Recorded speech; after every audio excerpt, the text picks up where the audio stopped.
মস্ত অফিসার, মস্ত ফ্ল্যাটে যায় না দেখা এপার ওপার। ছেলে আমার মস্ত মানুষ, মস্ত অফিসার, মস্ত ফ্ল্যাটে যায় না দেখা এপার ওপার। নানান রকম জিনিস আর আসবাব দামি দামি, সবচেয়ে কম দামি ছিলাম একমাত্র আমি।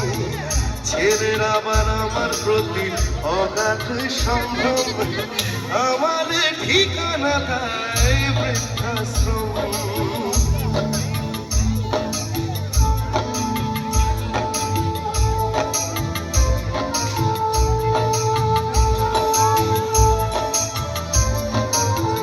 আমার ব্যবহারের সেই আলমারি গায় না, ওসব নাকি বেশ পুরনো ফ্ল্যাটে রাখা যায় না। আমার ব্যবহারের সেই আলমারি গায় না, ওসব নাকি বেশ পুরনো ফ্ল্যাটে রাখা যায় না। ওর বাবার ছবি ঘড়ি ছড়ি দিনে